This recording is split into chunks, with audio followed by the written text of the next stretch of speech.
6 o'clock right on the nose. We'll get started, and if y'all would stand with me for the Pledge of Allegiance. I pledge allegiance to the flag of the United States of America and to the republic for which it stands, one nation, under God, indivisible, with liberty and justice for all. You remain standing, please, for our invocation. Mr. Owen. Let us pray. Lord, as our town is buffeted with good opportunities and situations, we thank you for helping these people find their way and make decisions that'll be good for our town, good for the people, and let the people that live in here appreciate all the things that's being done and then the system that's being used to do it. And again, Lord, thank you for every one of them that are leaders, and that you'll truly touch them with your wisdom and your comfort. We ask all these blessings in Jesus' holy name and for his sake. Amen. Amen. Thank you.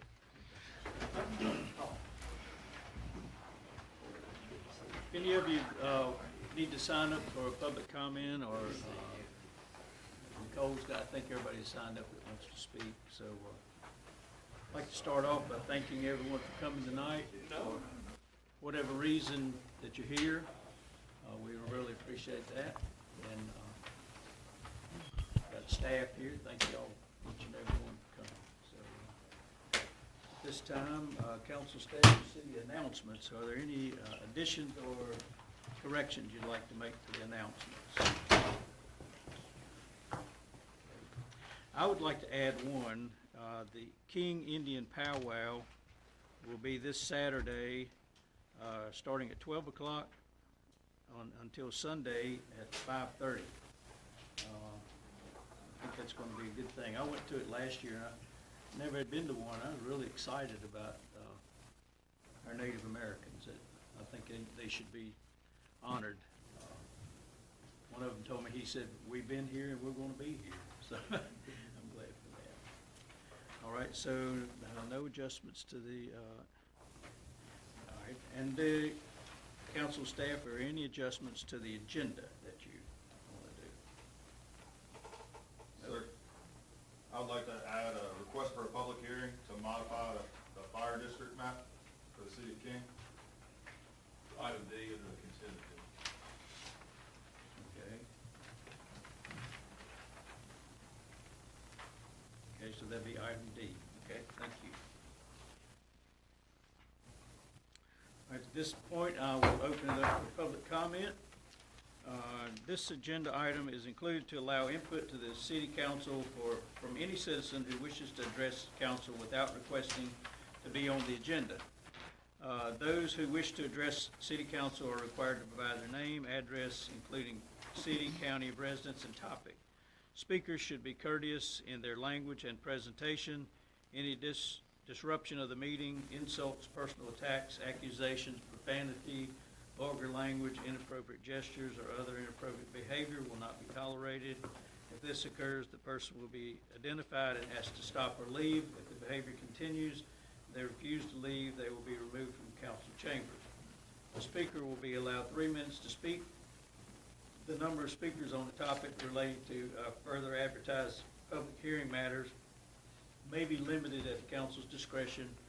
The council reserves the right to request a designated spokesperson for a large group. The spokesperson will be allotted 6 minutes.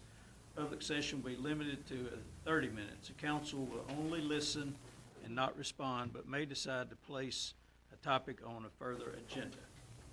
So I'll open this up for public comment, and let's see. First up is David Taylor.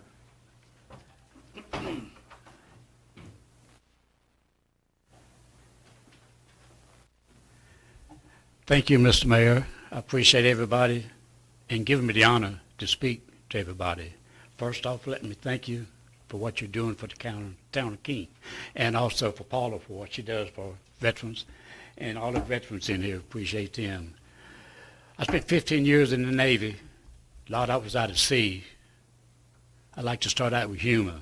I like to say about a smile. But when we go out to eat, they say, "David, pass the salt." I just put my hand over and shake it. because I got so much salt still on me. But what I want to say is Janet Witt, I called her Madam Mayor. I read her obituary. I couldn't go to the funeral. I found out too late, but I read the obituary. I wrote what Stokes News wrote about it, but I didn't see anywhere in anything about her supporting veterans. I'd like to speak just a little time on what she did. She is a patriot, a true patriot. I was a grand marshal a lot, and she told me just keep the signs. If I did something wrong, she'd take them, you know. But anyway, I don't think nobody knows how much we worked together. Larry Hunsucker, her, and myself.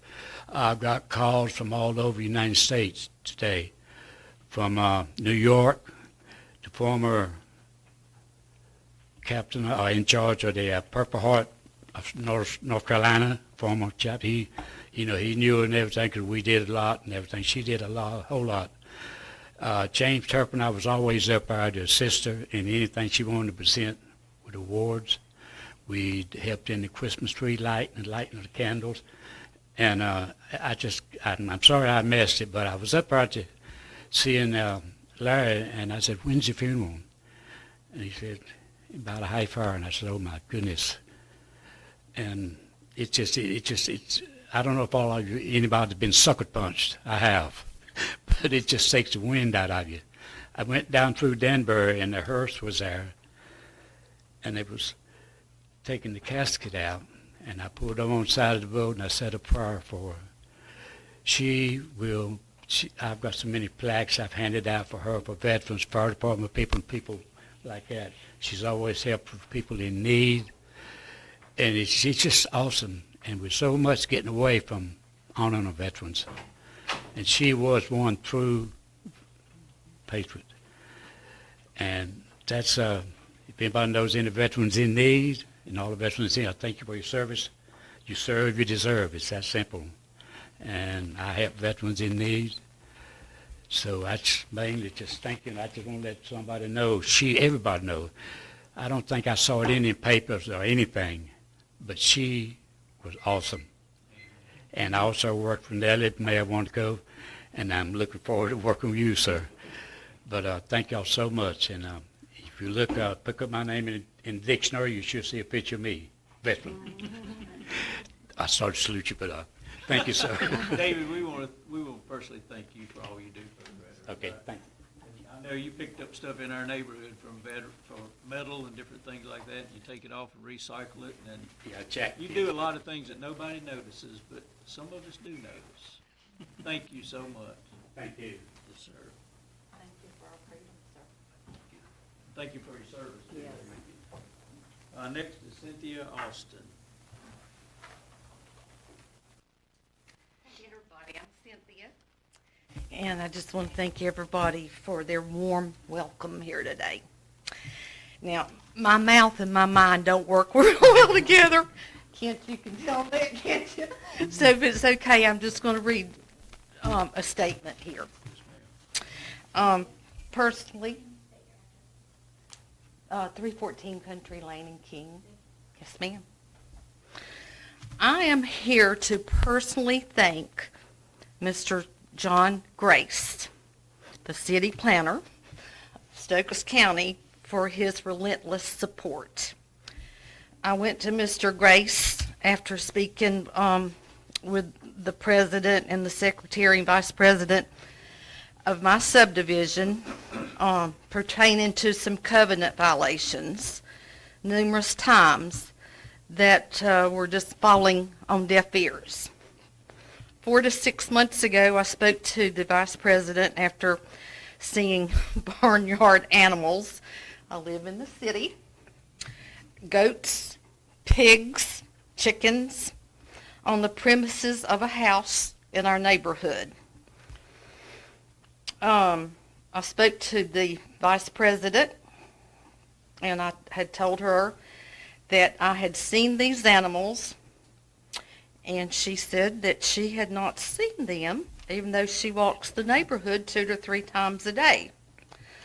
I told her that I was going to sell my home, and that I was ashamed this was going on in our subdivision, being part of the city. So I went or came up and I spoke to Councilman Grace. He told me that he would review it if it was within his jurisdiction, and that if he could do it, he would ask questions and make sure everything was okay. And long story short, I found out that he did come out and he did review it.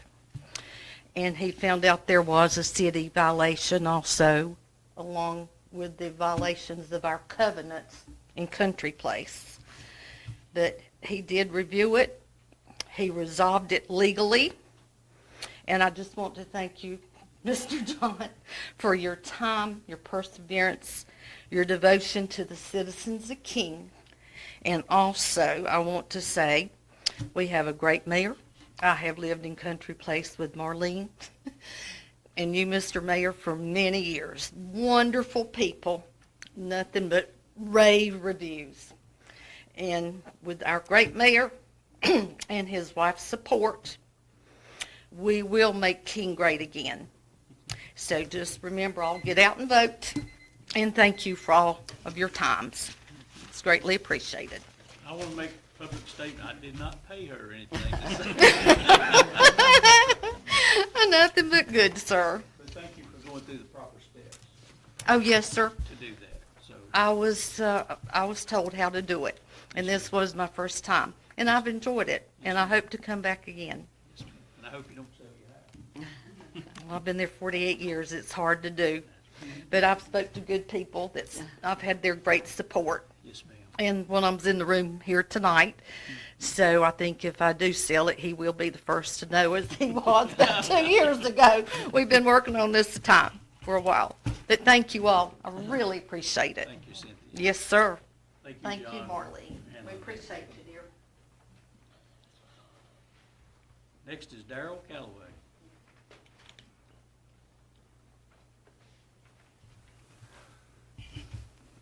Darrell Calloway, 108 Antique Drive here in King. Mr. Mayor and council members, first of all, I want to say thank you very much for all y'all have done. I'm up here for Fire in the Foothills. Y'all really supported us last year. Thank you for your support this year. So we come up here to kind of let you know what's going on. This year's probably 3 times to 4 times bigger than last year. KCBS gave us the full go to have a full contest. We've got 40 teams in all. The backyard teams, we got 2 of the top 5 in the nation. The pro teams, out of the top 20, we have got 8 teams that are top in the nation, including the first and the second. So everybody's coming to King. We got teams from over 10 states: West Virginia, Tennessee, Virginia, Maryland, Georgia, Michigan, New Jersey, and Colorado. So they're coming a pretty good ways down here to compete.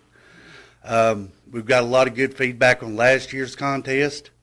And we got enough of them signing up. We don't really have to look for teams. I mean, it's really nice. We had a cooking class and a KCBS judging class. That's in conjunction with Fire in the Foothills back in July. Mr. Mayor, appreciate you coming up. We had 30 attended the cooking class and 42 that attended the judges class. Most of these from all over up in Michigan and down in Atlanta, Georgia. But we had 2 locals, Vivian Folk and Jan Nelson. So we got 2 local people who's now become KCBS judges. And they'll be able to judge anywhere in the United States. This year we got over 100 vendors, 43 sponsors, including Blue Compass. He's going to bring me some real nice rigs down there to show off. Beverage Air and Texas Pete, plus all the great businesses here in King that every year they come together to support this, and great sponsors of what we're doing. And just want to invite y'all down. It's going to be huge this year. We're keeping the gate prices low so kids can come in. We got a dedicated kids area that's been put in by County Line Plumbing, sponsored by them. But it's going to be a good year. We appreciate your support before and look forward to seeing all y'all again this year. If y'all got any questions, you just let me know and and I'll get them answered for you. Thank you, Darryl. Thank you again. Appreciate what all you do for King. Yes. You're around about town doing a lot of things. You like David, you do a lot of things that the people don't know about, but we appreciate it. of them involved these. That's all right, Darryl. Well, you thank me for coming to that cooking class. I thank you for letting me taste some of it. Actually, you're gonna be one of our judges for the locals contest. I forgot to say something about that for my locals. I asked him, I said, now, I won't know who I'm judging. Well, he said, no. I said, good, because I don't want nobody to think, yeah, the mayor picked me. I said, no. Oh, boy, thank you, sir. All right, next on the docket is consent agenda. And the consent agenda is the first order of business. This item listed are believed to be non-controversial and administrative in nature. There'll be no separate discussion of the items unless council requests or citizens request to be granted permission to speak. The items will then be removed from the consent agenda and considered individually. Otherwise, all items will be enacted as one motion. And I was going to ask, is there anything that council would like to pull off the consent agenda to discuss separately? Anybody like to pull anything off? Okay, so the answer is no, but we did add to that consent agenda item number D that was handed out. So I'll entertain a motion to accept the consent agenda as adjusted. I make a motion to approve the consent agenda as amended. All in favor say aye. Aye. Opposed? Thank you, council. So next, we're on number 2.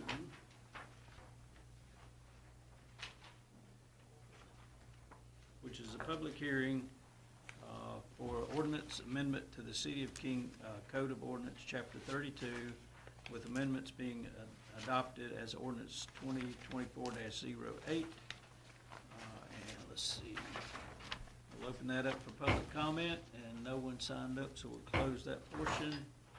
And I think, Mr. Grace, you've got this. Correct. This request is being made by the City of King Planning and Inspection staff to review and approve changes to the City of King Code of Ordinances. The affected chapters are Chapter 32, zoning. The amendments are being adopted as ordinance 4-08. In accordance with the Code of Ordinances, Chapter 32, Section 32-96, the City of King Planning Board and Board of Adjustments has reviewed the foregoing amendments on June 24th, 2024, and made a formal recommendation to the City Council. The Planning Board and the Downtown King Partnership both voted unanimously to approve ordinance 2024-08. This was the same thing that we tabled previously with the signs updated. Downtown King Partnership, Kent was nice enough to drop it by my office, and there's a memo in there that actually states the Downtown King Partnership met on July 8th, and the issue of amending the reference text was discussed. After discussing the matter, Downtown King Partnership Board unanimously voted in support of changing the text as presented by the King City Council. You've already seen the pictures, so. Thank you, Mr. Grace. And I'd like to publicly thank Kent for downtown's input on the signs. Thank you, and we want to work together with you to make everything go as smoothly as possible up there. So, thank you. Thank you for all you do. So at this point, I will entertain a motion. I make a motion, we approve the text amendment of Chapter 32 with amendments being adopted as ordinance 2024-08. Second. Thank you, ma'am. Thank you, sir. All in favor, say aye. Aye. Opposed? Carries unanimous. Thank you. All right, number 3 is public hearing, City of King Watershed Ordinance Text Amendment. Requested action is to approve the ordinance 2024-09 to amend chapters 22, 26, and 32 sections on the watershed regulation. And I think Mr. Grace has this one also. I do, sir. This Oh, amendment- excuse me. Sorry, sir. I was supposed to open it up to public comment, and we didn't have anybody, so I'll close that section. Now, thank you, sir. All right, sir. This amendment comes from the state's overhauling of the developmental regulation for the state back in 2021 for 160D amendments. We've already heard a bunch of these. Staff has taken the state's recommended watershed water protection model ordinance and amended our current watershed ordinance to fit their new model for all jurisdictions in the state. Once the council has approved the amendments, we must send a copy to the state showing that we've complied with the required updates. There are no big changes to the regulations, only a reformatting of references and additional text and definitions. It's basically the same with some minor tweaks. Discussion is currently the planning board acts as our watershed review board and oversees all aspects of our watershed regulations. The only exception is the approval of the 1070 provision, which you're definitely all familiar with now, the high density development section of the watershed regulation. In these cases, the planning board will review each request and make a recommendation to the city council in this case. The only other exception is when the city council hears a special use permit and is acting as a quasi-judicial board. In these cases, they may approve a request for a watershed permit, 1070 provision, or variance without the recommendation from the watershed review board. The staff recommends that we approve ordinance number 2024-09 as it is written. We'll open it up. Council, will have any questions of Mr. Grace? Questions? All right, I'll entertain a motion. I make a motion that, for approval of ordinance 2024-09 to amend chapters 22, 26, and 32 sections of the watershed regulations. Okay. Your second? Second. Okay. All in favor, say aye. Aye. Opposed? Carries unanimous. Thank you, council. Number 4 is public hearing for road closure ordinance 2024-10 for Shelton Shack Booze Circle Road. And Mr. Grace, we're working you hard tonight, so I think this is up to you too, so. Oh, I'm sorry, supposed to open it up for public comment. Nobody signed up. I close it for public. Thank you, sir. Thanks, sir. This action requests the approval of ordinance number 2024-10, the permanent road closure of Shelton Shack Booze Circle Road. Shelton Shack Booze Farm Road is an old unused farm road that needs to be permanently closed. It runs through Rec Acres Park from basically the entrance all the way to White Road and straight through the soccer fields. So it's definitely not a used road.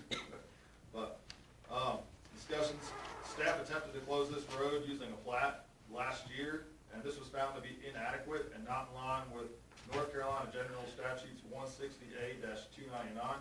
Staff is now closing the road in accordance with North Carolina General Statutes 160A-299, and staff recommends that we approve ordinance number 2024-10 as presented. Any questions, Mr. Grace? I have one comment. Yes, ma'am. Thank you for adding that picture. I was up there trying to figure out, where is that? Is the city owners of both sides of the property of this road?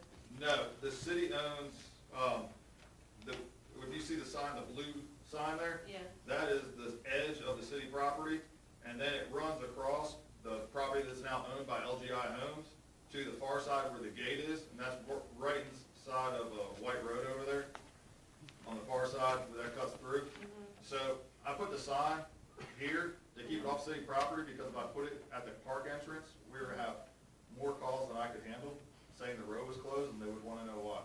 So I shifted to the backside. This is right on the backside of the last soccer field. Okay, so some of that goes on the property of the other owner, right? Correct, that's why we're closing. Okay, and they're asking for it. Yes, they're the Okay, ones that thank have asked you. for it to be closed. That's all I need to know. All right. Any other questions? Okay, I'll entertain a motion. I make a motion, we approve ordinance number 2024-10, the permanent road closure of Shelton Shack Booze Circle Road. Second. Second. All in favor, say aye. Aye. Opposed? Carries unanimous. Thank you, council. Number 5, public hearing for consideration of resolution 2024-11. I'll open it up for public comment, and no one signed up, so we'll close that section. And I think Mr. Scott Barrow has this one. Well, Randy's worked so hard on this, I think he's, present. Okay. You want me to look at this, sit here? Yes. The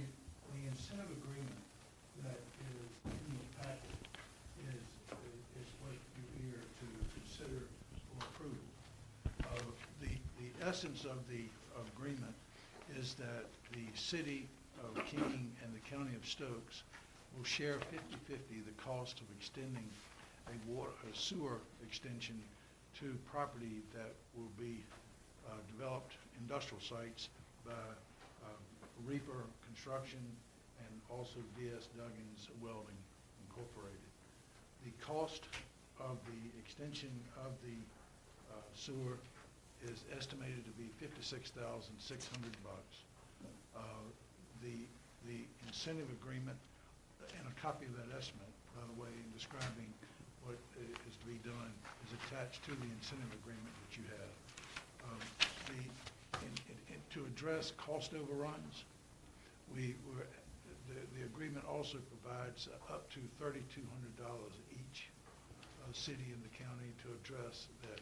So the total commitment for the project is going to be about $63,000 is what it is. And in consideration of that, both industries, Reaper as well as D.S. Duggins Welding, has agreed to make a capital investment of $1 million each. That capital investment will consist of real estate that they have already purchased. They own the real estate. The second thing will be the construction of new manufacturing facilities on the site by Reaper as well as Duggins. They have already issued and obtained Magnolia Construction Company to do the construction work. With respect to location of equipment, Reaper is going to be bringing roughly $400,000 worth of equipment to the site. Duggins estimates anywhere from $500,000 to $600,000 worth of equipment to the site.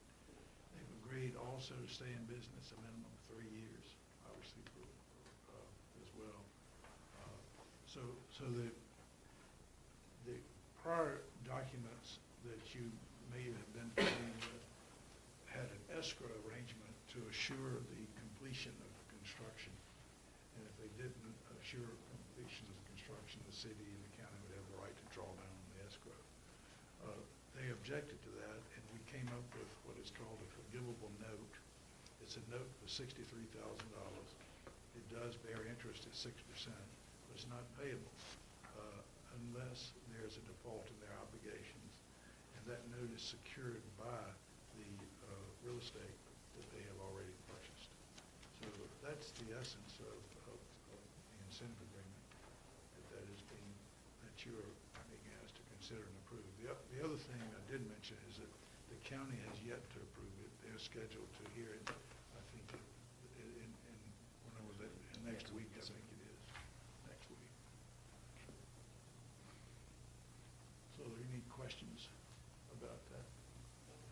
Thank you. That's great, thank you. Thank you for doing this, this is what I'm accustomed to seeing, so that's really good, thank you.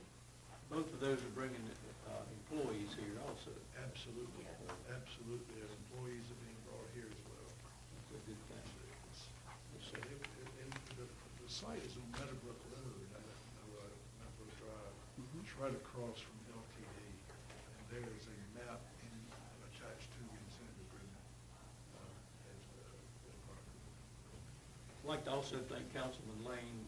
He's on the economic development team, and he helped move this along, I think. So thank you for that, sir. Thank you. So at this time, I'll entertain a motion. I make a motion to approve Resolution 2024-11. Second? All in favor, say aye. Aye. Opposed? Carried unanimous. Thank you, council. Item number 6, public hearing on financing of 3 police vehicles and equipment. So I'll open this up for public comment. And nobody signed up, so we'll close that section. And let's see, Susan O'Brien, you have this one. Thank you. Mayor, Council, this is the 3 vehicles that were approved in the budget this year to be financed for the police department.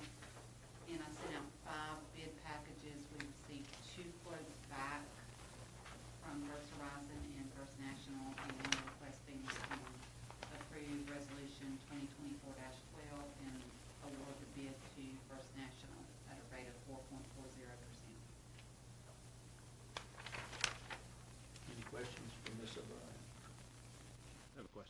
Yes, sir.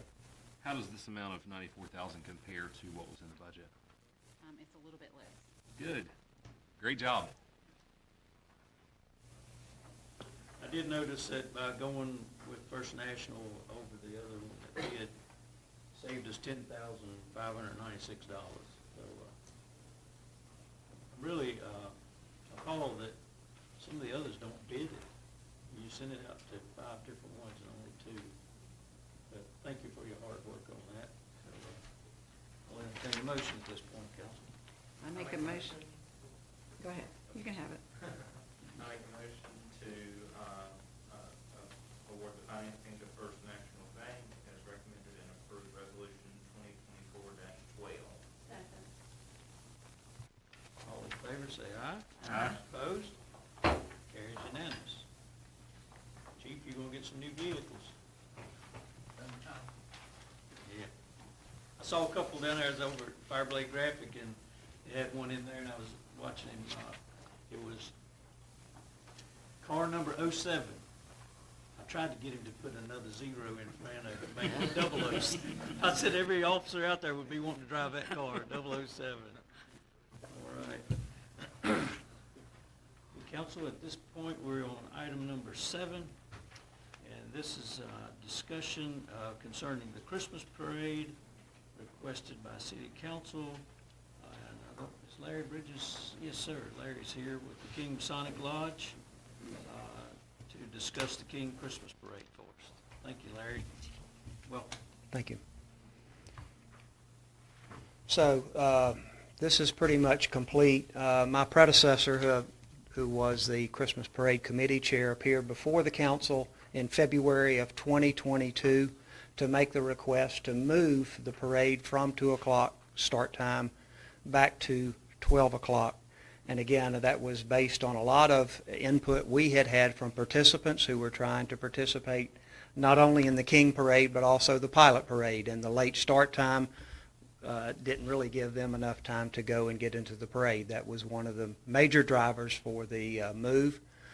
Since then, we have also found that starting the parade earlier gets it done around 2 o'clock, and we avoid a lot of the traffic issues that, getting in line and all of that. So that's really all I have unless there's some questions. Okay. Any council have any questions for Mr. Bridges? Darrell, did you want to say anything about it since you were with the Masonic Lodge? One thing I'd like to say is, Christmas parade is a huge undertaking. It always has been, for the lodge, and, we don't receive any money off of it. All of it goes to the food bank here in North Carolina, so, just a big undertaking. So the quicker we can get started, quicker we can get it done, I think the better it is for everybody involved. But Okay, thank you, sir. So no questions of you, Mr. Bridges? Yes, ma'am. Our police department's good with them. Yeah, we're fine. You just tell us the time we show up. Yep. Good. My main concern with it was, obviously, I think we all love the Christmas parade, or anybody who doesn't like it. But my main concern with it was that with the development of downtown, more restaurants there. I had one restaurant owner I talked to who said it cost him about $1,800, the fact that he couldn't have lunch. That's pretty significant for a small business owner. So the thought was that if we could move it back to 2 to 4, our downtown businesses are able to do their lunch, everybody on Main Street's able to get along. And then when we have our, it should be done by 4 and things open back up. So that's sort of what I was thinking with that, is just to be a little bit more friendly to our small businesses on Main Street. Okay. Anybody else have any comments concerning that?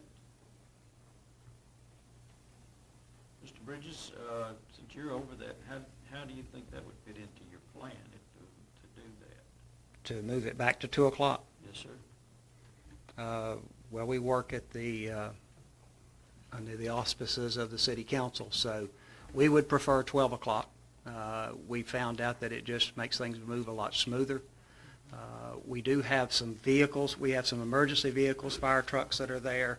We have some wreckers that at times they get calls and we have to get them out. So again, from an efficiency point of view, we feel like 12 o'clock is better.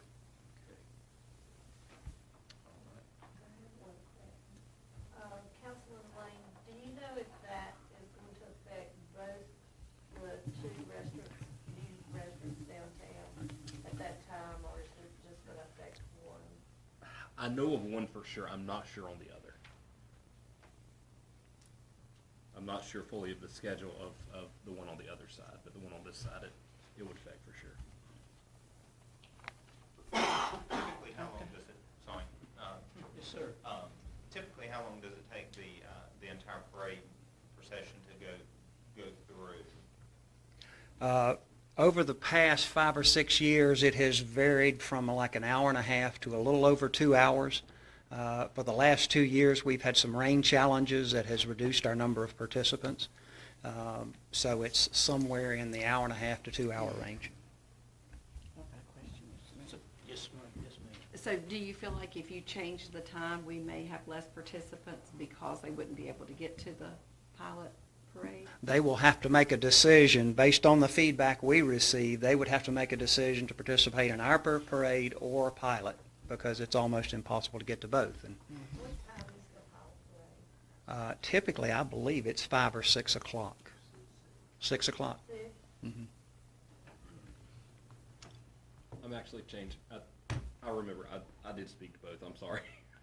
I did. So I spoke to both restaurant owners. I'm sorry. It would affect both. So they're So both going to yes, be open? yes.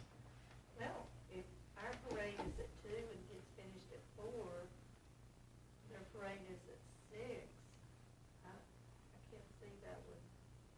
I think it's just because if it's floats, they have to drive slower to get up there Oh, and yeah. all I that, think so. you know, all that. I got you. That's probably. I got you. Get lined up and do all that. Mhm. So if you know, we do the King Parade and the Isle Mountain Parade every year. Yes, sir. It's a night parade. So, but to get out of the King Parade, to rush everybody over, get something to eat, rush over there, and then we got tractors that has to come from King over there.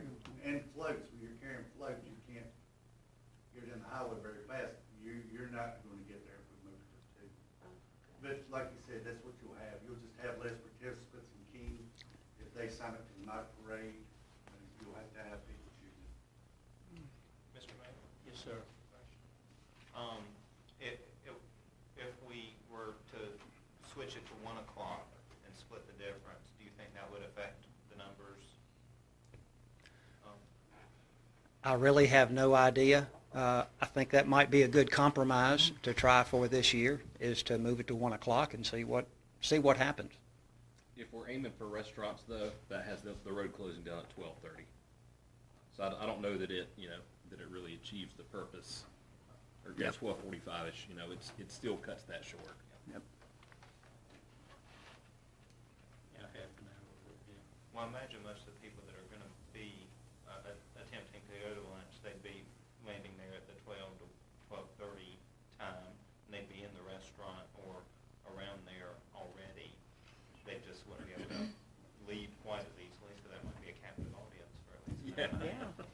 So- Or maybe they could do a brunch. They know it's gonna happen. They could just do Set a it- brunch. Set up out on the street and sell things. I think it would be a great way to emphasize them to get on in and get their lunch.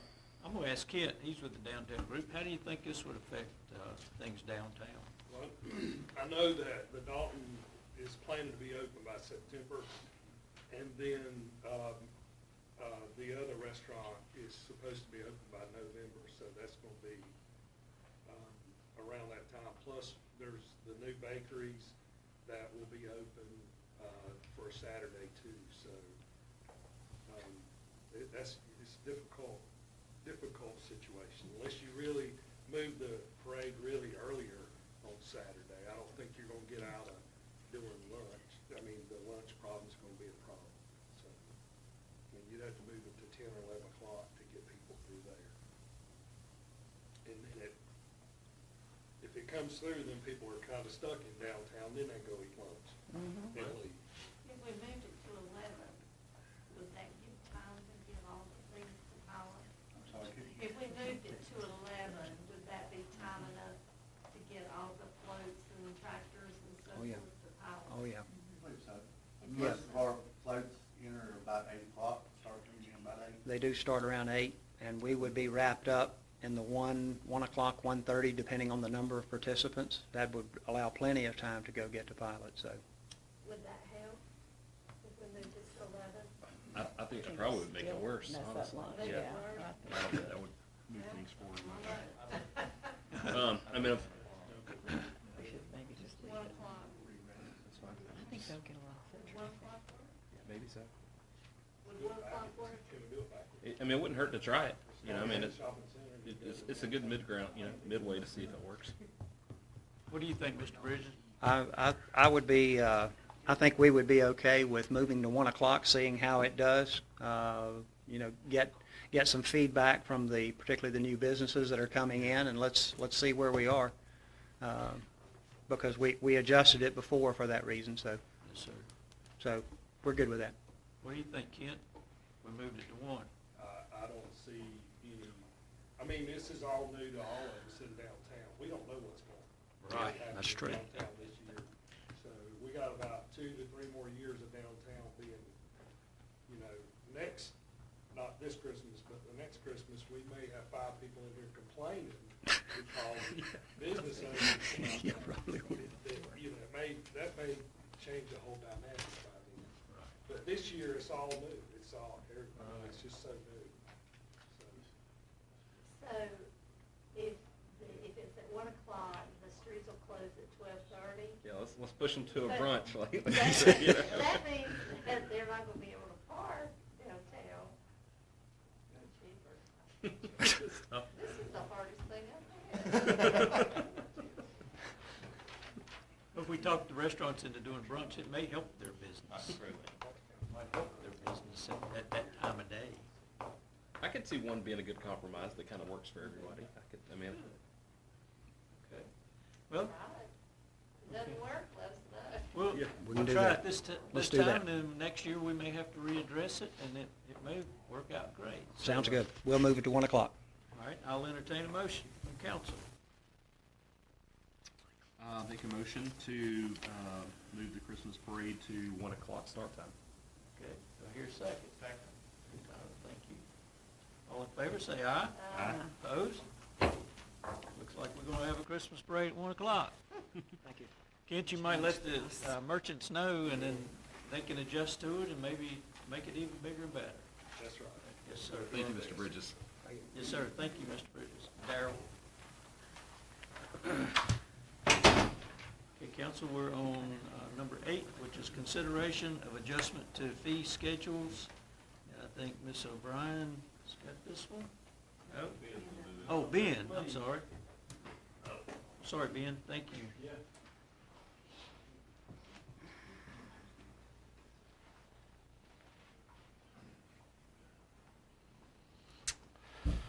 Mr. Mayor and Council, with the public utilities, we have asked to add a couple of fees to the schedule of fees. The 3 fees we're asking to add is meter lid replacement, meter box replacement, and sewer cleanout replacement. We have a lot of damage to these out in our water system and sewer system. Most commonly, lawnmowers out in the yard, mowing the yard, accidentally hit a sewer cleanout. And we have to go out and fix that, and we don't charge anybody to fix that stuff now.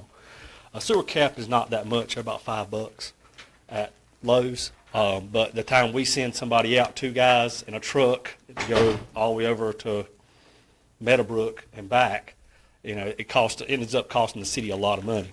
Meter lids and meter box replacements, those things have gone up tremendously. I believe when the city took over the water system, you could buy meter lids and meter boxes for next to nothing. Meter lid now is like $50. So I mean they've gone up quite a bit. We buy cast iron meter lids, and so it gets quite expensive for us to do that, and we just kind of feel like it's it shouldn't be our responsibility. If we damaged the meter, then we would replace it, the meter lid, the meter box. But customers damaged them. You know, it's kind of hard for us to kind of eat that cost. So that's what we're asking to add to the schedule fees. And I'll entertain any questions. I have a question. You mentioned it's $50, just our cost on the lid. It's 35 for the meter, and then So you're plus talking all in cost? all in cost, yeah. Okay. Yeah. Do other cities do this as well? I mean, is it something common that's Yes and no. Some don't, some do. Depends on the size of the system. Most of your bigger municipalities do. Exactly. Right. So, and like Mr. Barrow said, the AMIs, when they hit those lids, the cell data that sends the signal back is in that meter, and so it's not $50. It's like 500. So it gets a lot, yeah. I mean, you know, depending on what it damages. Plus the cost of the lawnmower blades for the customers. So. And we get a lot of places too that just want to, you know, they just want to aesthetically change the way their place looks. Well, my meter lid's old and rusty. I'd like to have a new one. And we just come out there and change it out for free. At you know, $50 a pop, it kind of gets expensive very quick. So, does this, so this would be, if they, I don't guess those meter lids deteriorate over time, really worth talking about. They're pretty resilient. Are they all metal or are they plastic? Most everything we have is cast iron. We have a few now that's starting to go to the plastic, the RFP, but it's mostly cast iron. Okay. Would this be the same cost for the plastic and the Yeah, cast yeah, iron? yep. And, I think I've got one of the new plastic in-ground Yeah. boxes. As far as like service life on those, is that taken into account with this? Like, It is, and those are actually supposed to hold up better than the cast iron. okay, wonderful. A lot of municipalities are going to those. So, yep. And everybody likes the color of those too. So, Other questions? I got one. When our meter readers go around and they're opening them up and they look at them, if they see something there that's not quite right, like the yard's sinking and they're afraid that, you know, it's going to get damaged, do we do anything to warn the homeowner, hey, you might want to put a little dirt around it to keep from crushing it, or? so they do what they call trouble code into the work order system. Once they get done reading the meters for that cycle, they'll go back out and fix all the trouble codes. So if they see this low dirt or that box is cracked, they'll go back out and replace those. If the homeowner calls us just to replace it, that's when we would charge these fees. But if we notice it while we're out, we would usually charge, go ahead and fix those things while we're out there. I know when I mow, you know, I run over it with my mower. Exactly. And I mean, they're made to be driven over, not by a 80,000-pound truck, but, you know, a lawnmower's not going to hurt anything. But you get some that get crazy with it, I guess. So, Probably more the blade than the tire, if I had to guess. exactly. Any other questions? Okay, thank you, Ben. I'll entertain a motion at this point. I make a motion, we approve the fee schedule of the meter lid replacement at $50, the meter box replacement at $80, and the sewer cleanout replacement at $25. All in favor, say aye. Aye. Opposed? Carries unanimous. Thank you. Mr. Marion. Okay, number 9 is urban sprawl and planning urban development. I think, Mr. Grace, you've got this one.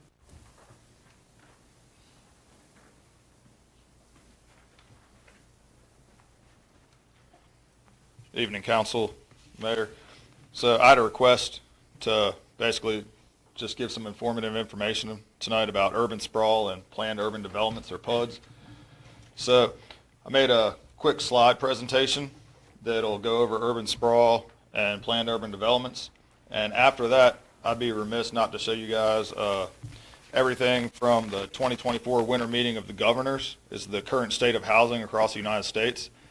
It's a long video, so I snipped it apart to give you just the highlights of it, so I don't bore you to death. But, all right, let's get started. What is urban sprawl? For those that are unfamiliar with the term, urban sprawl is what happens when towns rapidly grow outwardly from the city center. This type of growth leads to higher spending on streets, utilities, schools, garbage collection, fire and police enforcement, and other infrastructure. Slide. It's much easier to maintain a city that has a dense but small footprint over one that has less density but spreads out all over the surrounding area. Gas isn't cheap, not to mention all the other costs associated with travel. Slide. According to the World Resources Institute in the United States, urban sprawl is estimated to cost around 7% of the national gross domestic product, or over $1.75 trillion a year in our country. According to the Bureau of Economic Analysis, Stokes County had a GDP of $1.2 million in 2022. This means the county lost $84,000 just due to urban sprawl. Since King is the only real city in the county, how much revenue do we lose just because of urban sprawl? All right. What is a planned urban development, or a PUD? This is the big question everybody's been talking about. A planned urban development refers to a real estate development that integrates residential and commercial buildings with open spaces in a single project. It can be loosely considered as a planned unit development. A lot of people use them interchangeably, which uses the same acronym and for all intents and purposes is interchangeable. This is an urban version of a planned development, but there are some particular differences that can make it categorically different. A planned urban development, or PUD, is an agreement to develop an area of land, usually large, to include a diversified group of residential, commercial, industrial, and natural structures. Some benefits of large-scale urban projects are an increase in surrounding property values, an influx of new capital and residents, and a burgeoning community. A planned urban development typically originates as a partnership between a local or municipal government and developers. In recent years, urban planners have increasingly sought to recreate the mixed-use orientation of pre-modern human communities. These traditional settlements included housing, commerce, and localized industry in a single area. The history is a valuable natural resource such as water or defensible high ground often provided a nexus for these communities. Industrialization and modernization, particularly in the second half of the 20th century, included a shift towards single-purpose zoning in urban areas. Planned urban developments emerged as a response to this trend, orientating urban communities around the principles of convenience and efficiency rather than a natural resource or feature. Some of the benefits of planned urban development allows developers to avoid some of the market risk of a single-use project through diversification. If the local residential or office market collapses, other components of a planned development can protect the developer's investment. High-end retail and event programming can attract home buyers and renters willing to pay a premium. Theaters and other nightlife can have a similar effect. Ultimately, planned development offers developers the opportunity to provide urban planners and end users of the commercial and residential space with what they want: efficient and varied use of scarce urban space. The housing crisis. The city of King is growing rapidly, as we all know. We're putting in 500 houses in the next 2 years. The average vacancy rate in the country right now is 1% for housing. A healthy housing market is 7%. So if there's only a 1% vacancy rate, it means that the prices that you're going to pay are a premium, and you don't have any choice. So here comes our videos, and bear with me. Our states, we do such a great job making sure they're a great place to live, to raise a family, to start a business. And when we're successful,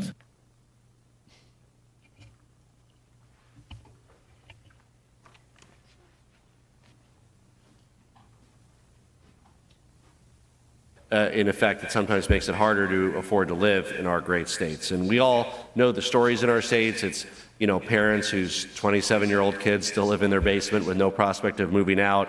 It's people who want to be able to take a good job but have to have an hour commute each way to be able to afford to live. It's the people that are the backbone of our community, and law enforcement and teachers and firefighters not being able to afford to live in the communities that they serve in. Businesses that can't recruit the talent they need to power their growth. And the evidence is really strong here. More restrictive zoning and regulations leads to fewer homes, That housing shortage leads to higher prices, and now we're millions of homes short of where we need to be based on population growth to keep up after decades of underbuilding. And that underbuilding means that half of renters right now pay more than 30% of their income on the rent each month. And that's 22 million households. And even worse, you have 12 million of those households who pay half their income on the rent each month. Home ownership also increasingly out of reach. Every single state has seen house prices go up at least 25% since early 2020. Some have seen it rise as much as 60% in just 4 years. Young families are buying homes 6 years later than they used to. Used to be 29, now it's 35. Some aren't even making that purchase at all. Families who own already and want to move are stuck because there isn't enough inventory. Seniors are unable to afford places to independently live out their golden years, and that's why you see AARP getting engaged in this fight too. So basic story, cost burdens are challenging all kinds of people in all kinds of places. So what do we... And the evidence is really strong here. More restrictive zoning and regulations leads to fewer homes. That housing shortage leads to higher prices. And now we're millions of homes short of where we need to be based on population growth.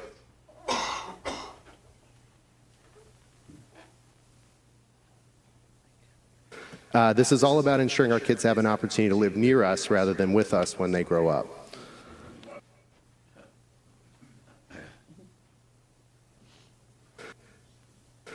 This is all about ensuring our kids have an opportunity to live near us rather than in cottage cores to return to places where they've been banned. This was traditionally allowed and only in recent decades was not. Allowing apartments in commercial districts in cottage cores to return to places where they've been banned. This was traditionally allowed and only in recent decades was not. Allowing apartments in commercial districts and near transit, eliminating unnecessary parking requirements that increase the cost of building, creating more opportunities for starter homes by reducing minimum lot sizes.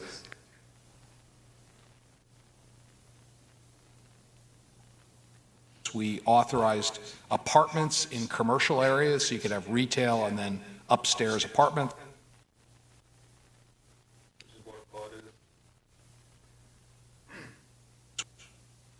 We authorized apartments in commercial areas, so you could have retail and then upstairs.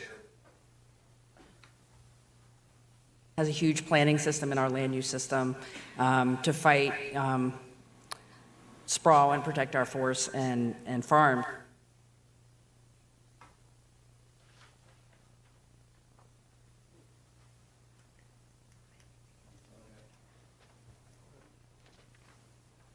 Maybe you could just send it to us, we could just watch it on our own. All right, so some quick tax things real fast. So if you go off of linear footage for homes in North Carolina, if you have a single family house versus a duplex or a double house or residential units, a single home generates $95 per linear foot. A duplex generates $145 per linear foot. And residential units in a PUD can generate $220 per linear foot. And everything associated with cost in a city is done by linear foot. So the more money we can generate per linear foot goes directly against how much we spend per linear foot. Sprawl costs us more money per linear foot. So King needs to be more dense. However we do that moving forward, it needs to be a plan that we talk about, and it's important. Thank you. Can you stay up there just a second in case some have questions, please? I'll open it up for council to ask questions. I have several, actually. Sir. One is, how does this, so when we look at, for example, like King's Crossing right now, what would differentiate a PUD from like a mixed-use development type situation? So the PUD has you're going to have your residential above your commercial, where King's Crossing is a mixed use where it has commercial and it has residential. They're separated. So that would be your major difference between those two. So that answers that question, I think. Was that? Or, yeah, vertical. Okay. Yeah. The second thing is, I mean, we've seen, even in surrounding communities, neighborhoods pop up, tons of houses be built, and then sort of the neighborhoods go down. Are there measures in place in a PUD that would prevent that from occurring? I mean, is there more management of those properties? So if you have more owner occupied and you prevent, which was in the video that I'll forward to you guys. So it goes in, if you have owner occupied and you prevent people, you can either do, if we do incentives, we can do deed restrictions on their houses. So when they live there, they can't rent it. So therefore, it'll only be owner occupied. That is a huge increase because people aren't going to move. And if they do move, they'll actually have money invested in their house. They'll take more pride living there versus rental properties. Just, I mean, everybody has to rent, but people don't take as much pride and they don't own it. So there are ways then within this, I mean, I think a big issue in the housing market right now is that, you know, these multinational conglomerates are coming, buying up all the houses. So this can be prevented in these type scenarios then. Yeah, and it's not even just in PUDs, just in our residential areas. That starter homes are key for a city. I know I've talked to some members up here. I'm considered mid-range with how much money I make for the city. If I put in everything and just any home that I can get, not even a home, just any type of residence, anywhere to live, in King, there's 5 houses as of today that I can get. That is it. So there's a giant disconnect. People think we have lots and lots of houses. We have lots and lots of houses where people make a lot of money. And our firefighters, our teachers, they can't afford to live in King. I know there's questions about why the young population doesn't want to stay in King. You can't afford to live in King. And it's not just King, it's everywhere. But we need to figure out how to bring in the younger people, how to keep them here. We need lower cost housing. And I'm not talking about government subsidized houses or anything like that. You're looking at $250,000 for a starter home is average in North Carolina. I mean, most of the houses they're building right now, $350,000 and up. They're unattainable, especially with the interest rates. So luckily we do have LGI coming in, and that'll help. But it's a long-term problem. It's not something that's special to King. It's all across the U.S. But if we can get ahead of it, then we can draw in more people, and we can draw in younger people, which is what we need to increase our workforce. If we increase our workforce, we can increase our light industry in that city. That answers my questions. That's very helpful information. You put a lot of work into this. Thank you. I had asked, I wanted to hear more about this because I was interested in it when I heard that, like everything would be in one area. You could just have there could be a dry cleaners there could be everything, like it said, like a theater, other things in that area, so you really don't have to go anywhere you can enjoy those amenities and live right there. And That's like a little correct. community. I really like that. It is a little idea. community, and it's not even just with PUDs that are doing it. Excuse me. They're actually changing the way they zone things now. It's not as popular in North Carolina yet, but we zone so that you have R15, which is a 15,000 square foot lot, or R20, or apartments. What they're doing is they're changing it. So you have an R15 lot, but that house that's there is a coffee shop, and it's in the neighborhood. So people can just stay within the neighborhoods. They can take pride. They don't have to go everywhere. Everything's where they need to be. So it cuts down on traffic, and it just helps. So however King does grow, it's something we need to look into on how we want to move forward. I agree with that. Yeah. Well, thank you. I appreciate it. So I'm not necessarily opposed to this at all, but I do have a couple questions. In your research that you did, was there any indicators on like quality of life? Like, I know many people in King, they like their land. They like, having places spread out, and you just by nature you don't have that with DS. So There is, and a lot of the younger generation, younger than me, they enjoy this type of atmosphere so they can live closer. And if you can get the same age people living in one place, so they don't have to go out everywhere, then they can spend time together. And as far as if you make the city more dense, then we don't have to grow outwardly and take so much farmland. So the people that enjoy living on the outskirts of the city, who like having animals and farming, we're not encroaching upon them and just absorbing them into the city. And then people call me to complain because they have chickens and goats. And And so, my second question is there any indicators that would show that this is maybe a little more badish? Only because it's really been in the past maybe decade or maybe two that I've really seen these come into place. And I'm just concerned, will these go the way of the mall? And, you know.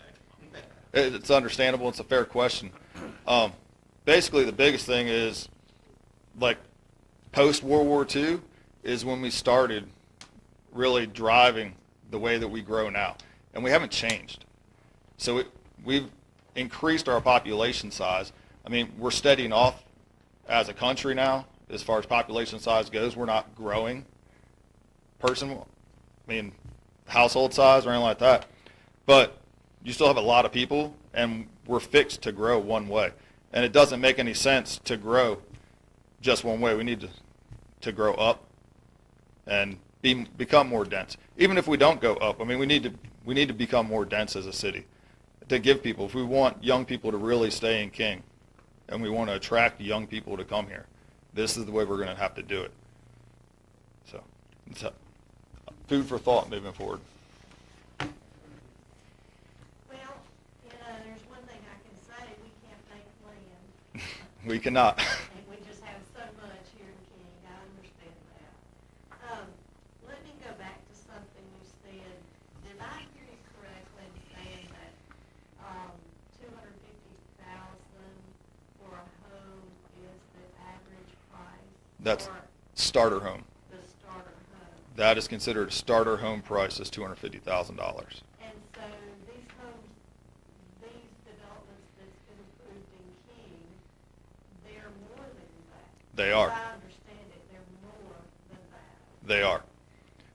What some states, and I don't know specifically if it happens in North Carolina yet, when developers build to say $350,000 houses, the cities put stipulations. You have to build 5% or 10% or 15% or 20% at the $250,000 mark or whatever that mark is at the time. And that's kind of, some people like it, some people are totally against it. That one, like Tyler, is up in there. I don't know how that one's going to play out. So I don't know if that's the best route to go to force people to do things by mandate, but there is precedence for that across the country. Well, I'm for one, you know, I would love to see our younger people stay in town. You know, when my kids were ready to go get a job and had finished college, they had to go out of town. And that's where they still are, but that's okay, you know.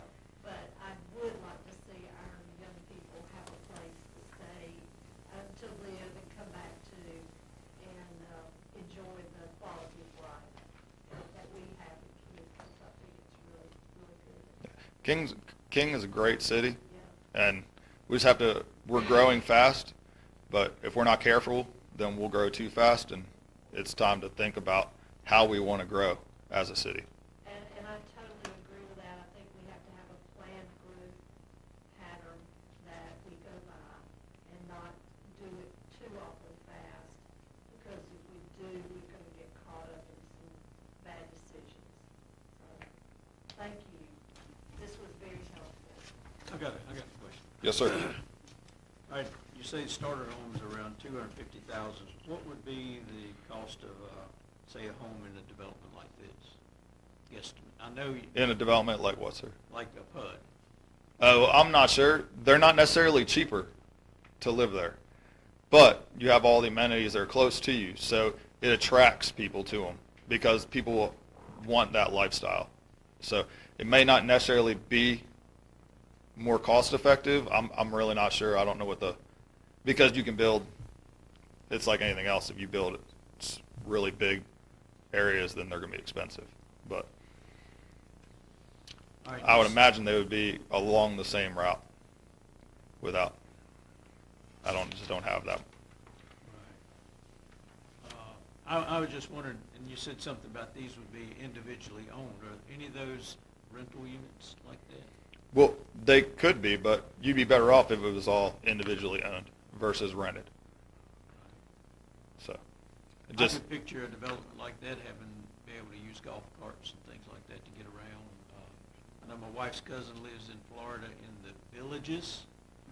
Once they get in their home at night, they don't have to go anywhere else. They use a golf cart, have everything, movies, entertainment on the street, swimming pool. I mean, they don't have to leave the development. So, I know Doug Burgum talks in the video, and one of the things that he says is that people go on vacation, and when they come back from vacation, they say, we had a great vacation. They said, we walked everywhere we went to. We went to dinner, we went here, we went there, and that's why they're happy on vacation. But why is that any different from being in King? We should be the exact same way.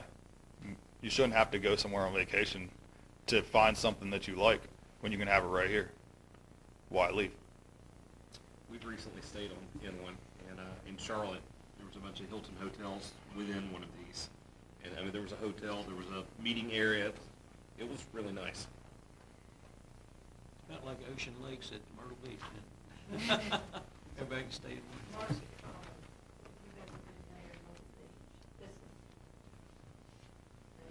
Any further questions? This is great, thank you. Yeah, thank you, sir. I think Thank- it answers a lot of our questions that have been brought up. So. Okay, Council, we are on number 10, which is consideration of the revision of the personnel policy. I think Ms. O'Brien does have this one, correct? This is a section of the personnel policy that needs updating and changing, and the family members who use the term relative to their defined relative, and this gets it cleaned up a little bit. Any questions from council? Ms. O'Brien? Let's see. Valerie, I'll start with you. Okay. So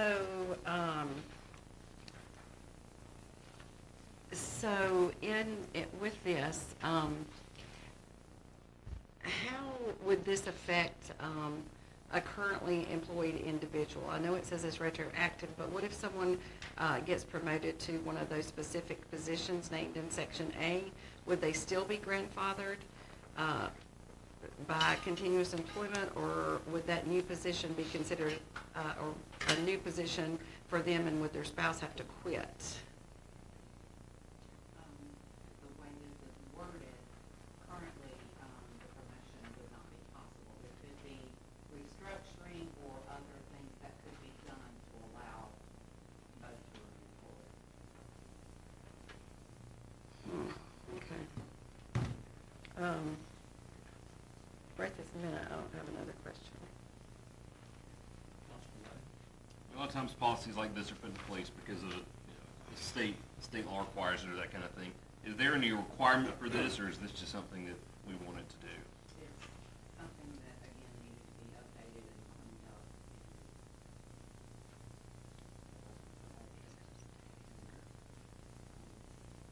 One of the attorneys and things signed up. Okay, thank you. Council Bowles, you got any questions, please?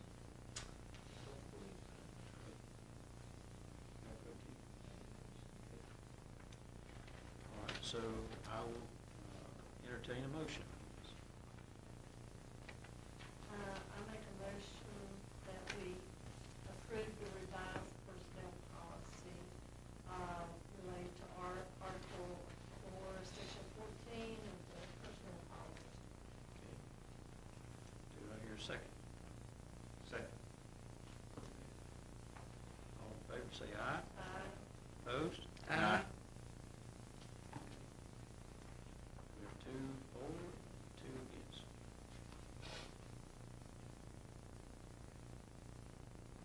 No, I ran into this problem with my employer. And we had to change our personnel policy to be like this.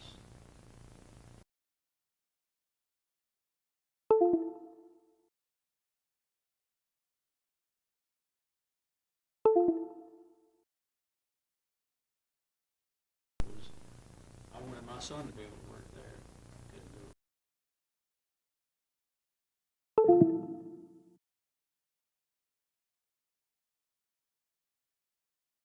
it. Is this what our attorney feels like too? So with that being said, I vote to approve the revision of Article 5-14 with a vote of 3 to 2. Thank you, council.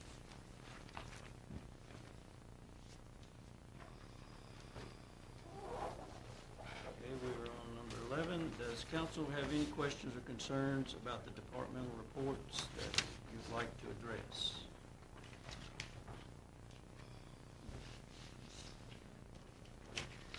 No, sir. Okay. So I'll entertain a motion to acknowledge receipt of the department report. So moved. Thank you, Terry. All in favor say aye. Aye. Opposed? Carries unanimous. Thank you, council. At this point, we have items of general concern, and Councilman, got on my Councilman Lane. Let you go first, sir. I don't think I have anything tonight. Okay. All right. Councilman Bowles. Couple things. Our sign out front is looking really spiffy. I'm excited to see it lit up, so, for all of you that were involved, thank you for repairing our fire hydrant up on Main Street. A gentleman came and knocked it off and broke our sign, and fire hydrant is there and functional once more, so thank you for that. Just wanted to say that we are truly going to miss Janet. She is just such a wonderful asset to the community. So, Mayor Pro Tem. Well, I'm gonna say that as well. Janet was not only a wonderful asset to the entire Stokes County, even though she was just Mayor Danbury, she was a really special friend of mine. And I'm still every day think of her and miss her terribly, so, I hope we can move on, but, she's gonna have some big shoes to fill. The other thing I want to say is, I attended and was a participant in the first political forum that was sponsored by the Home Builders and Triad Realtors and, the Building Industry Coalition. And I want to say that that was really, it was the first one they had put on. I really enjoyed it. I met some people that I haven't met before, and I thought it was just really, really good. So I hope they will continue to do that next year. The other thing is, I saw on social media where people, some guys were wanting basketball goals over at Rec Acres. I don't see anything wrong with it if we can afford to do that. I don't think there's any major liability, and I've asked Ben to look into that if that's okay with you guys. Absolutely. Councilwoman Fowler. Yes, so I agree with Tyler, the sign does look good, but I would like some information on when it's gonna be, when we're actually gonna start using it, and do we have an agreement with West Stokes, and when are we gonna get that if we don't? So, Ben? The power was supposed to be on either tomorrow or Wednesday. We'll try to get it for the right one. So do you think we'll be able to do that? I called Ben while you were out of town on vacation. Do you think we'll be able to do that before school starts? I know that teachers go back tomorrow, and then the kids go back the next Wednesday, so that we could be utilizing the sign for all the upcoming things that they have.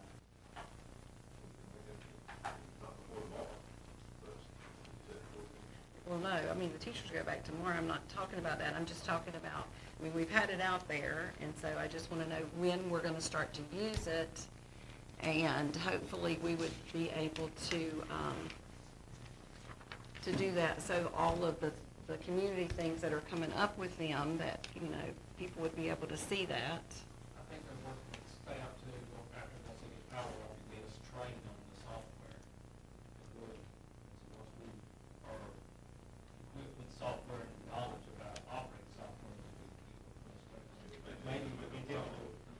would someone from there, the teacher that's gonna be used, the whole thing is for them to be able to control it over there. Are they gonna be in on the training, or are you or someone else gonna train them? But we'll get together and get dates, and we can all meet, city staff as well as state staff, and Well, I know we probably need an agreement with them or whatever, and it might be something that Rennie needs to see too. So the sooner that we can get in contact with them to figure all that out, the sooner we can use it, I would think.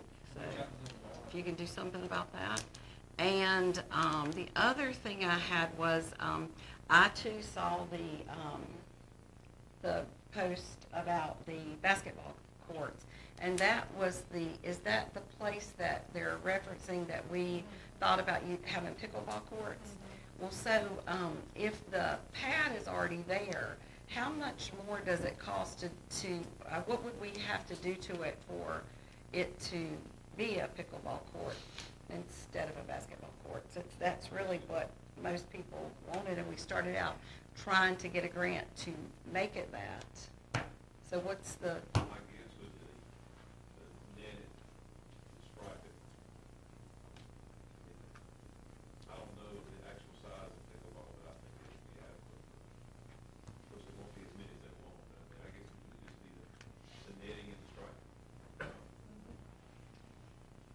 So, is that, were we thinking we would have to do more than that? Were we asking for more than that in the grant when it was written? I mean, like, we weren't going to add any concrete, were we? Or were we just going to use what was there? I don't know. I'm looking at Paula because I think she's the one that wrote it. Can you give her permission to speak? Green light. Okay. The grants that were written was for resurfacing. It's gotta be resurfaced. It's gotta be painted. There's gotta be some, adjustments to the concrete to install the netting. It's for 2 courts, painting, netting, and fencing. So, there were some extra things like benches and trash cans, but you're looking at just south of 40,000. That's all of it. But and that was after consulting with the pickleball group, and they had some input into what needed to be. You gotta have a fence, but it could be done less than 40,000. So, I mean, if you're talking about basketball courts, if it's just, I guess the poles and the nets and stuff, but if it's fencing and other stuff, I'm not for that. Because the pickleball court things came first. I agree with that. Yeah. I was thinking more just the goal, people to play basketball. Yeah, I wasn't thinking about a court twisting. I hope we wouldn't have as many problems with that as we did for the skateboard park. Just another place for people to gather, and then, things that were not real good happened there back in the day. So, In the time, the more things we get there, hopefully, the more eyes there are and the less issues we have, hopefully. So, I think in time, we'd probably all like to see both, I would think. Oh, yeah. And may I piggyback on what, Councilman, I did get in touch with, the state last week. I think I sent that email to Scott about a person that was, at the state level about the pickleball courts. The opening period for grants is November through April, and I don't know if he said that along, but that's something that we may be able to do later if we can get a grant for it. I hope we can, because yes, I agree, we have a pickleball court.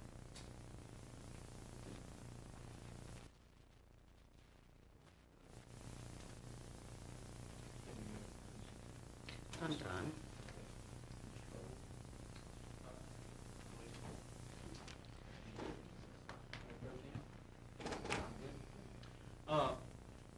you brought up the skateboard park. Do we have anybody using the skateboard park? Sir, I spend 2 to 3 days every week right beside the skate park. My son has a soccer practice on there, usually 3 hours every Tuesday, Thursday.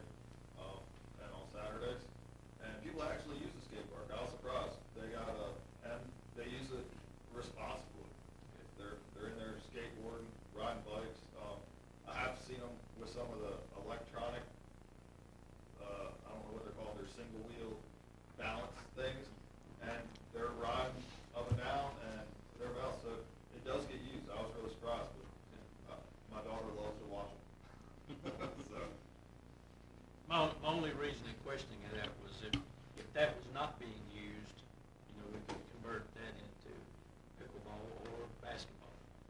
But I know we had a lot of people come out in favor of that skateboard park several times. If it's not being used, then it's not being used. So Is that- Yeah, we did have a grant. yeah, the grant we got, that's right. Isn't it about 2 more years on that? Sure, we have to check and see. That sounds about right. Maybe on the side, I think it is. maybe more than that. I've got several things, if the council doesn't have anything else. First off, I'd like to thank all of the city personnel. I don't see Kathy Loveday here tonight, but that girl has really been on fire signing up new people for the chamber. I've been to 2 or 3 presentations and ribbon cuttings there, 2 or 3 a week. She's really doing a fantastic job with the chamber. I thought our League of Municipality Government meeting went great. Great meal. Thanks, Nicole. Thanks, Ms. Fowler and Ms. Cole for inviting us to meal for that. I thought that was great. I too, July 19th, Mayor Witt passed away, and I was honored to be able to speak at her funeral. One of the hardest things I've ever done, but it was attended very well by the city. Mayor Pro Tem, Councilwoman Fowler, her clerk, Nicole Branshaw was there, and I think her family really appreciated that. Also, July 23rd, it was 30 years anniversary ceremony for Stokes Partnership for Children. I thought that was a fantastic event. I also got to go to the Reaper Custom Fabrication Certificate presentation with the members from the chamber, and of course, it sounds like he's going to build a new building and bring industry here, and that's going to be a good thing. We also, on July 29th, we had a lunch meeting with this council and our county commissioners to try to get everybody on the same page on different things and try to bring unity between the county and the city, and I really hope that we can push towards that. Also, August the 1st, was privileged to go down to the meeting with Forsyth County commissioners with our Fire Chief Robertson, and this was in reference to a possibility of a new fire station, and he did a fantastic job presenting that. I'm just so proud of all of our departments for what they do. Then again, also the very first meeting, meet and greet for the Home Builders Association. I thought we were very well represented there. Mayor Pro Tem, Councilman Bowe, myself, John Grace, Nicole Branshaw. I thought we did a great job there as far as the people that were there. Justin was there, a lot of the home builders, realtors. In fact, my day job is selling windows, and I'm going to present my company to join that group of home builders because I think that's a great avenue to move forward with whatever you're doing. RIMAC was one of the sponsors for that, so we've been busy, and I'm glad for that. So with that being said, at this point, I'll entertain a motion for council to go into closed session for the purpose of discussion of personnel per NC General Statute 143-318.11A6. So moved. Okay, here a second. Okay, all in favor say aye. Aye. Opposed? Carries unanimous. Thank you, council. Thank you, everyone, for coming. You're welcome to stick around. We'll, don't know how long it'll be, but thank you for being here.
Yeah. Awesome. Jane, I had chills. I got so hot in there.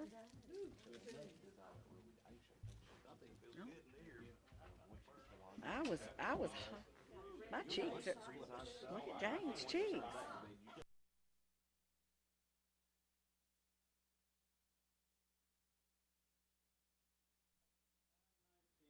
Yeah. Wait. Rick, turn on your microphone. She can't hear you. 9:19, we call the meeting back into session. No action taken in closed session.